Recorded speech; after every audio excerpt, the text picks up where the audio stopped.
and welcome to our third podcast for the Black and African American Support Group. Lillian, thank you so much for being here. And we're looking forward to a little bit more conversation as we go through.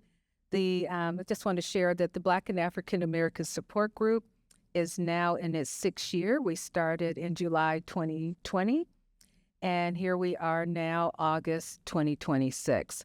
Our group meets at 6:30 p.m. the first Wednesday of the month. There are some months that we do not meet via Zoom. So I am usually, as being the host, the facilitator, I send that information out. And I guess I should introduce myself. I am Theresa Quary that facilitates the Black and African American Support Group, and I'm also the outreach coordinator for the Family Focus Resource Center. And with that, I'm going to introduce my co-facilitator. Good morning, everyone. My name is Yemi Robinson-Chiles. I am a supervisor at the Transition Department in the Chatsworth office. I co-facilitate with Theresa. I've had the pleasure to be with Theresa for the last 6 years. I can't believe we're on our third podcast right now. This is amazing. I know. We were so nervous. Well, I think you've been nervous more than I've been nervous. I think we got this down now. Right. But thank you for being here with us. This is exciting. We're actually at our Santa Clarita office today, so this is very exciting for us. But wanted to just introduce ourselves and thank you for being here and watching our third podcast. Yeah, and just to share a little bit with our meetings, tell me as you are. We know a lot of times during the evenings, families are just getting off work. You're trying to prepare for dinner. You're picking up kids from here and there. And a lot of times families will get on Zoom, as we know, in their car. They may be eating dinner, or they may have at our last meeting, there was actually a family and their son was helping them cook dinner. And then we learned about one of the recipes that they were making. So that makes it nice when we can all, interact that way. And also it brings in our families from all our areas, the catchment area. So that's Santa Clarita, Antelope Valley, and San Fernando. And we usually just share either hot topics, meaning how are you feeling? How are families feeling? Right now it's summer. And also back to school. And so with that, we know there's a lot of anxiety, but some families may be very excited because their kids are going back to school. And so we thought with this podcast, we would just maybe share, Lillian, if you wanted to share a little bit about how you're feeling and some tips that you can share maybe with some of the families, some successes, and maybe not some successes. But with that, I'm just going to share a little bit of actually an icebreaker. And you can jump in, Yemi, as you want. So right now, because you have a little one, how are you feeling about back to school this year, Lillian? I was quite nervous, yes, with the start of school year. Because number one, as you all know, I have a 15-year-old with special need, and he requires support in school. So I always wonder, is his aide going to be there? Is he going to be in the right class? Are they going to put him in the right class? What kind of teachers is he going to get this year? And is he going to want to go too? We're going to get in there and he wouldn't want to come out. He's been good over the years, but, I'm still nervous about that. And there has been incident that when you arrive at school, the aide may be called in sick and the office are working on getting you someone, or they don't have anybody. So I was nervous. So I came prepared to be there for as long as it takes. Yeah, so I was nervous. And how would you say, even though that was the icebreaker, it kind of jumps into something else, how would you say he was? I mean, I know you were nervous. How did he? He was ready to go. Yes, the night before, he packed his snacks and got his water, put some ice in the water bottle. So he had his routine. He was ready. Yeah. Days before then, we already washed the backpack, bring out the folder, pencils, everything ready, set the backpack and suddenly where he usually puts it. But I was surprised. I didn't tell him to pack his snack, and he just, knew that he's been talking about I'm gonna be in 10th grade, so he knows school is about to start. He's into time and dates. He knows he'll remember the days I work, the day I'm off, the day he goes to certain activities. So it helps him regulate when he knows what to expect. So he knows school is coming. So he was quite prepared. And he woke up before I woke up the next morning. So, but, so I know he was ready to go. But I was still nervous, what I cannot see, which is the school, how prepared the school is for him. So, yeah, he got there, and he didn't have the same aid he had last year. When I saw that, I was like, oh my gosh. Okay, so I have to introduce him to, he's gotten better with change. Before, change used to be very difficult.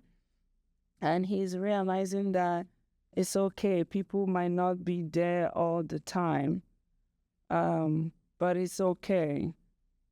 So he might talk about that aid now for a while, but he'll gradually move on. Yeah. So he did well.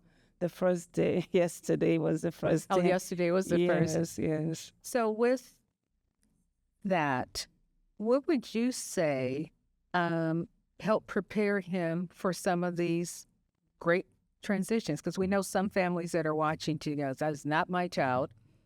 However, we know that sometimes one of my questions was, has there been a first day of school plan that ever completely just fell apart? You had everything in place, and then right when school starts, that kind of breakdown.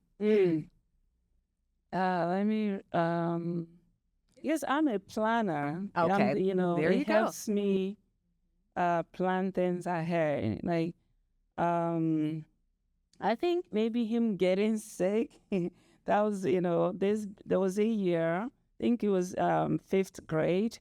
I'm like, of any day to be sick or the week to be sick, it has to be the first week of school. You're going to miss and he really wanted to go. So I had to take him and then tell them that he is sick. This is not his normal. So that's really the only thing I could remember. Having his child with special need, I've learned to just plan ahead. And with him, who is time-oriented, I has to know what, I have to remember that once he knows what to expect, he'll keep remembering it, keep repeating it, he transitions better.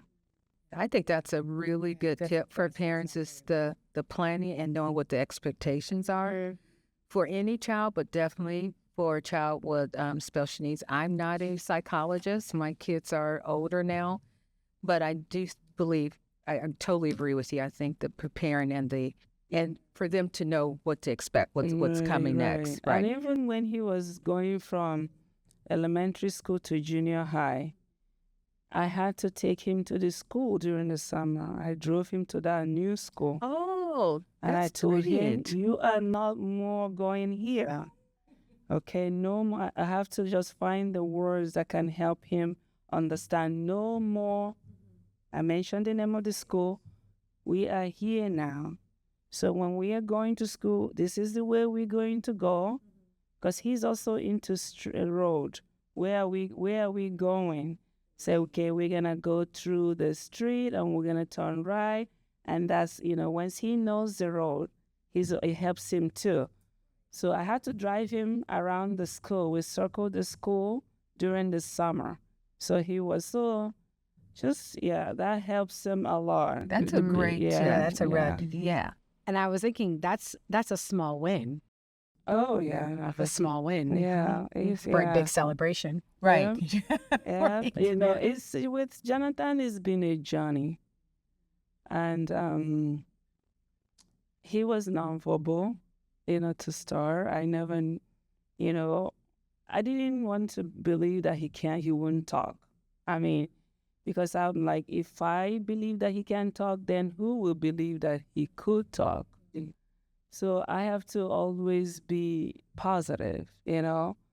So when I was told that this might be it, that he will not talk, I didn't want to accept it. You can be with him in a room for 4 hours and he won't say a single word. I have to say, please say mama. This is a 5-year-old. Please, and now he's chatting like, what's the word? Chatting boss or so I have to say, okay, I remember I promised that I would not tell him not to talk if he start talking. So help me not to say, please stop talking. I have to say, okay, can we take a break? I don't want to say, can we take a break now? Just 5 minutes, not talking, just a break time. So it's been a journey. And so many things has helped along the way. Of course, I believe in a higher being. That's my number one. And then also me doing everything that I tried, everything. Even, not everybody could do this, but even like putting my own career aside. Wow, that happens a lot with parents of kids with special needs, especially the moms. That's a huge sacrifice that I think a lot of moms sometimes have to, but we definitely know with those with special needs. It helps. It's a big help, if you can be. Right, because of the time, the day, sometimes of therapies, sometimes, making sure. So I totally understand that.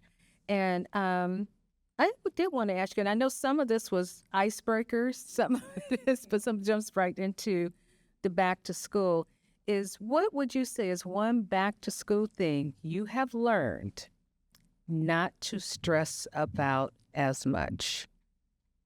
That is having all the supplies. Why do we need, why do I need a new book, like notebooks? I used to I know all the classes he has to take, and then I will buy all the notebook and label them like English, math. He went to school with no notebook. No notebook, because a lot of times he ends up not using it, and I have to go to the store, and days before school starts, the stores are busy, especially the school supply sessions. Everybody's there looking for something. I'm like, let's find out what you really need from the teacher first. Yeah, that's a good idea. That is a good idea. I heard Amazon now does like an actual box of pencils, the notebook, everything for $35. Okay. That it actually I was like, finally, someone realized. Just put everything together. And make us a bundle and just with crayons. And I was like, that is such a smart idea. A parent was telling me that. She's like, I'm not going to buy everything. She said she had an Amazon delivery. I was like, oh, that was great. That's good. But I really like that. And I was for the parent. Yeah. We've waited until what does the teacher need? Because a lot of times you may buy things that you said you never even use. And that happened a lot with us. Sometimes we're like, oh, did we really need to get this? Because they may be specific about certain things as well. Who knew about the inches, the two rule or the 3 rule? Right. Yeah. That's a good one. I like that. Thank you for sharing that. A little on that next, I just have a couple of notes. It doesn't mean that we have to, again, if we were in the support group meeting, I usually have little notes just to kind of for time and everything, but getting to know your child. I think having a child with special needs, it does help if the teachers, and that's what I mean, or the school knowing a little bit about your child. If you could tell your child's teacher 3 things about your child, what would they be about Jonathan? Because I can say I've seen you on your journey. I remember when I met you, Jonathan he was like a track runner. He was like, we'll talk at an event or something, and Jonathan's gone, and you were gone.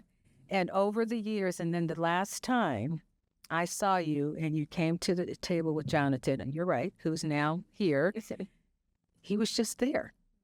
He was just there. He was just present and here. And I was like, wow, Lillian, what a journey. Is that praise journey? Yes. So with that, I mean, I know what I would tell your teachers, but what would you tell your child's Yes. teacher 3 things about? 3 things I will tell a teacher is that don't underestimate what Jonathan is capable of. He, yes, he's a special need person, but he is capable of a lot. He's smart.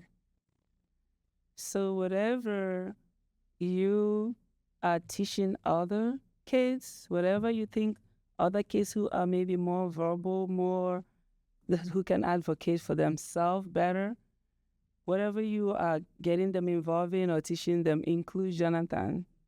Because he is smart, he's capable of learning, and he has come a long way, and his journey there's no period yet at the end. Like that's him. Oh, that's powerful. Because he has a unique way of living life. Yes. And his favorite thing is he loves music. Well, we were just talking about that. Yes. Anything music, include him in. He loves music, and he loves people. They call him the giant teddy bear. Mm-hmm. So when he's coming, if you don't know him initially, you think, oh, this big kid, how is he going to do it? He's a special need. And he's just a big teddy bear. So those are what I'll... Thank you for sharing that. Also, with Family Focused Resource Center, we used to, back in the day, we had this binder. And we would tell families, and now we're actually encouraging families to get their own binder and have their IEP information, their regional center information, but on the binder in the front to maybe put a picture of your child and maybe some of their likes or maybe dislikes. So even at an IEP meeting, first day of school or whatever, because the teacher has so many either new students and that, we all want to work together. But I think just knowing a little bit, like this is Jonathan, that you put on some music.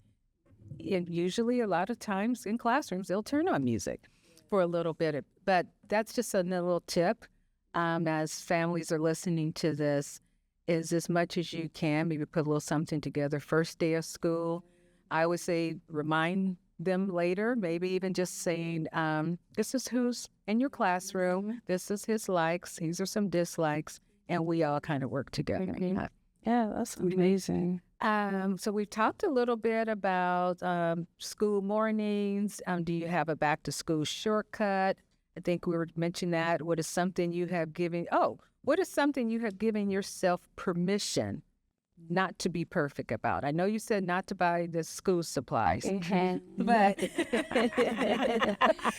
anything else you could say, because it's a lot weighs on, and you have a lot of friends too that have kids with special needs, where you can say, hey, don't feel like you have to be perfect on that. Actually, I had something that happened yesterday, and as I go along in the process of raising a child with special need, I'm also learning, and I'm blessed to have some special need moms through like our group that, comes along with you in the process. And yesterday I did send out a group message to a few of them and said, today was the first day of school. If it was a hard day, hugs, but don't forget it will get better. So I was saying that to them.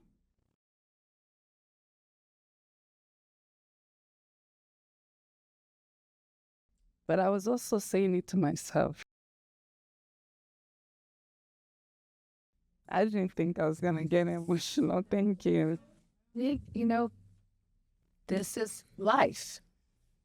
Yeah. Because like for my sons, one thing that happened at school was that before the end of the school, I requested for a case manager change. Mm-hmm. And I was eager to find out whether it was done. And After drop-off, I went to the office and I found out they didn't honor the request. And I also found out that they don't have to honor the request. But it hurt, that I have to work with the case manager, that I thought that's really do a good job for my son last school year, that I have to work with them again this year. And I did say that, I don't want to give my son's next 1 year to this person again, because my son will never get back that year. I treasure every month. I feel like a whole month is opportunity to make a difference in the life of the child. So for me to give you a whole year again, I didn't feel comfortable, and that was in my email. So it really hurt. So sending out that message, I was talking to myself too. And a lot of the moms, responded. One actually ended up, calling me, and she's like, thank you so much. Yeah, for that. It was a hard day for a lot of us yesterday, so. Thanks for sharing that, because we know a lot of times we put out, but we forget about ourselves. And like you said, giving yourself that hug first and being thoughtful and putting that out to everyone else. But that's really something that I like to be here, that's being shared within our group. And I want to say something to you, is that you and I have had conversations about your own advocacy for your son. And you sending me an email and saying, hey, Yemi, can you going through this right now? And you have always been your son's advocate. Okay.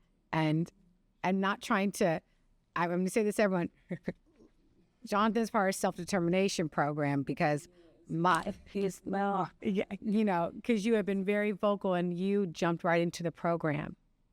Yes. And it's been a blessing. And more importantly, you were asking the right questions to understand. And now he is thriving in this program.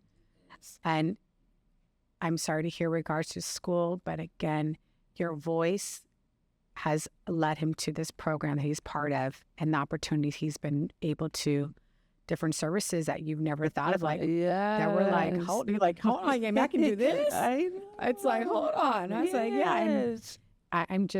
I'm grateful that you stuck with it through the initial part, but you, again, advocating for your son.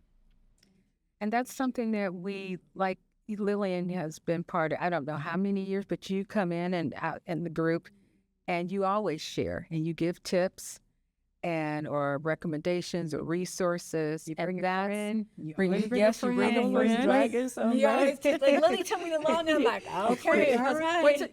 And I think that's the good thing, and that's what I enjoy about the group, because we're all still learning. And for us to be able to share information with each other and also get together with each other. I mean, I know I kind of jumped soon when I found out some of the parents in the group were going on a cruise. And hold on, were you part of that group? But it's not. Let me just say here, it is not the Black and African American support group We're gonna cruise. do that. Okay. But that was funny because one of the other moms was on and was saying, "Oh, we're going on a cruise," and I said, "Oh, is it like a 3-day?" And she goes, "No, we're going for 7 days." And here I am as a facilitator group going, "Well, who's going to watch the kids and who's going to do this?"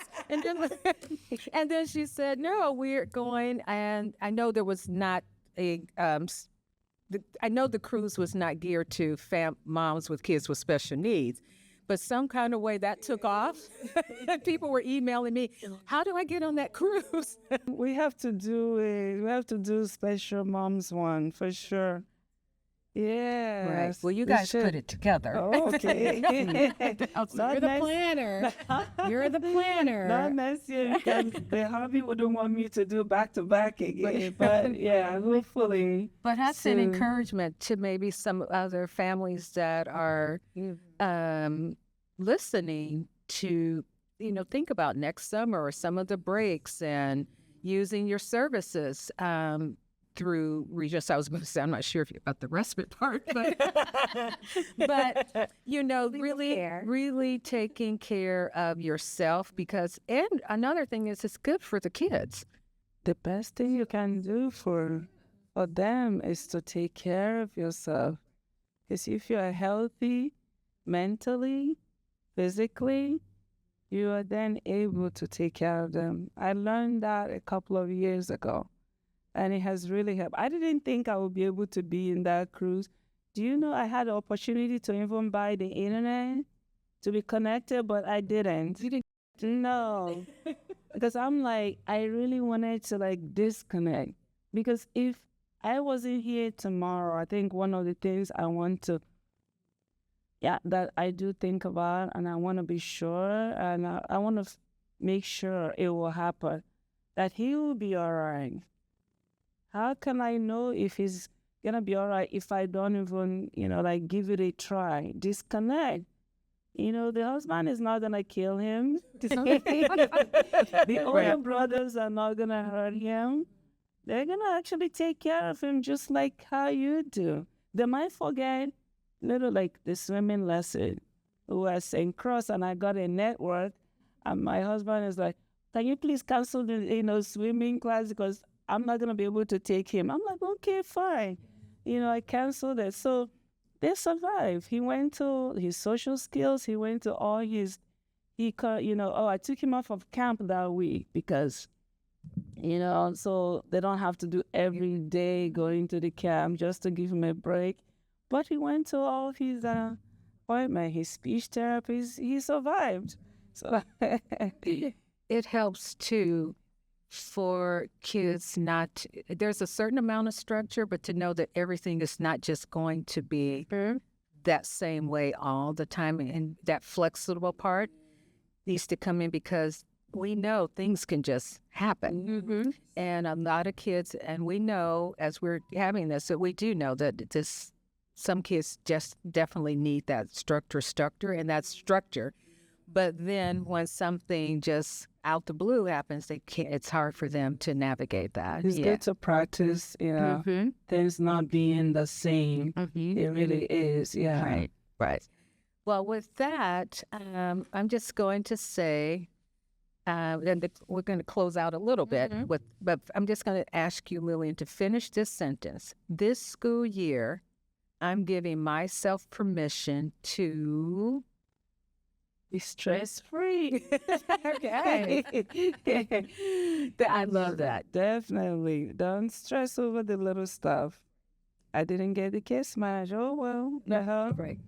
I'm going to work the best I can with what I have. Some days you might have a bad day at school. It's okay. Tomorrow we'll try again. So don't stress the small things. And I will go back to, even though my girls are older, is that a lot of things that we worry about never even comes to it's I remember I look back now and go, I worry so much about certain things. Like, I worried about making sure of this, making sure that, it's definitely getting to school on time.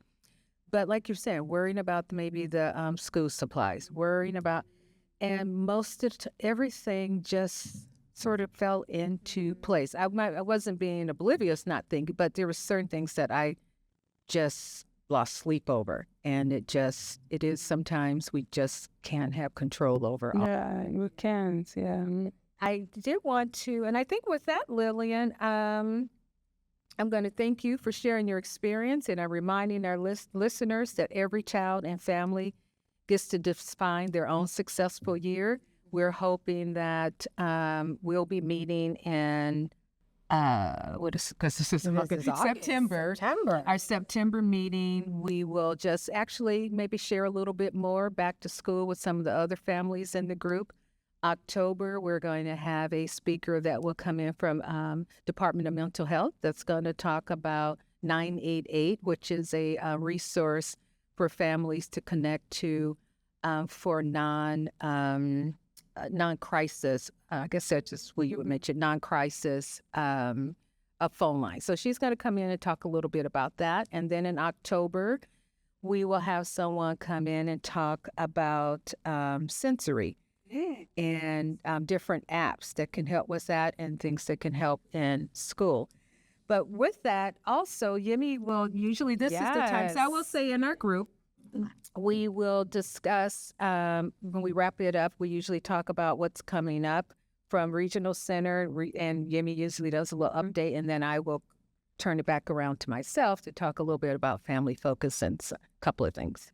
So quick updates. As I discussed, self-determination is always live and well as we continue to encourage families to look into self-determination program, as well as social rec is live and well as I can say.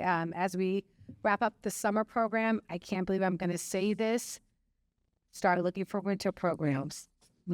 It's going to happen before you know it. Please contact your service coordinators to start planning and do individual program planning in regard to that program or activities. But I do want to get some excitement for a great expo that we're going to be having here in San Clarita. It's the Family Expo, as well as a dance that is going to be held on September 12th. On the expo, it's going to be from 9 a.m. to 12 p.m. And then we're going to have a dance party. I actually will be there, 1 p.m. to 4 p.m. It's going to be at the Center in San Clarita. I'm not very familiar with San Clarita area. It's going to be in Saugus. A lot of fun. Parents, I'm going to have to tell you this. You're going to have to leave your son and daughter.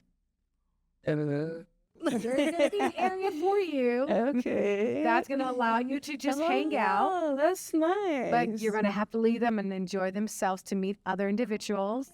I love that. They're just going to have fun. Right. It's going to be a club scene, but during the day. Yes. But a good way for the parents to get together Exactly. and maybe put together something later and have a little And I'll outing. give this flyer to you. I have plenty of flyers. So again, it's going to be Saturdays, the 12th. Again, 9 a.m. into 12 p.m. is going to be the expo, but the dance is going to be 1 p.m. to 4 p.m. Okay. It's going to be Let's Boogie disco theme. I think it's pretty funny because I'm thinking, yeah, it's going to be great. So come in costume, come with, the afros, whatever you want to do, okay? A lot of funds are third annual, and then we're going to have one in the AV. I don't have that information, but please look on our website. Also want to bring this to everyone's attention. October 24th. October 24th. I'm sorry, AV, October 24th. Thank goodness I have my facilitator here, Theresa, my right hand. In saying that, we're discussing back to school. We do have an IEP, I'd say consultant, but more of a support for our case management. That information is on our website. I want to make sure that you are able to access that information on our Regional Center website in regards to educational resources. I'm going to pass it to Theresa because she has a wonderful resource that I love to share with my consumer service coordinators. So I'm going to pass it to Theresa. Right, because we know this time of the year is IEP season. School is back in. IEPs need to, are being looked at and making sure these IEPs are falling into place like they should. But also IEP season is really all year. But we know going back to school, we really want to make sure that the teachers and everyone is really right on point. So we have with the Family Focus Resource Center, and the website will be at the end of the podcast, what we call the IEP Essentials. So it empowers parents to prepare for their IEP. So this monthly training, and I have it right here in front of you, will help parents learn basic information about the IEP to more advanced strategies on steps you can take when you don't agree with your IEP. Participating parents will receive a free digital download to help you create your IEP binder. I'm showing it like you'll get a download, but this is what it looks like. And it really helps you prepare for your IEP, 18 tips. Everything doesn't have to be adversarial. It's just really having the conversation, maybe just knowing certain words to be able to use and just working as a team with the school district. So make sure you sign up for our IEP Essentials. It's on our website. Our next meeting will be August 19th. These meetings are via Zoom, September, October, and November, they'll go through. So that's always a really good tip to have as for IEP Essentials. Also, we will have our All Abilities Resource Fair in November 7th at Cal State University Northridge. And so we just want to, it's nice to have all these different expos, resource fairs. So families just have that time to go by and chat with the vendors, get resources. And I know, Lillian, I think you have definitely been to a few of our resource fairs. And if you don't mind, just even for I'm not sure about the expo, what would you say that was very helpful for going to these type of resource fairs? Finding out programs that are out there for us, and also the vendors. I really like the vendors, I was able to get flyers from Family Focus area too about, activities that are happening. They always have it there. So yeah, the vendors, the activities. One of the vendors that came to the one in Santa Clarita All Ability Fair, IEP, they have music. So now I'm able to contact them, and I put them in my son's SDP, a program. So yeah, going to the fair is good. You get some information. That's no Right. that. Well, with that, again, Lillian, thank you so much. I know you were a little nervous at first because you said cameras are going to be here. I just pretend you're not. Right. But it's almost just like being, I think we've had more little questions, but during the support group, a lot of times, because it is your group, Yemi and I are there to facilitate it. But it's really whatever comes up sometimes in the conversation. Sometimes people are a little quiet at first, but then once it gets started, we've talked about everything from hair to food, from all types of different things, and having that support of knowing that you're not alone on this journey. So I thank you, Lillian. I thank you, Yemi, and Regional Center for hosting another podcast. Thank you. Thank you for having me. Thank you, everyone, for watching. Thanks.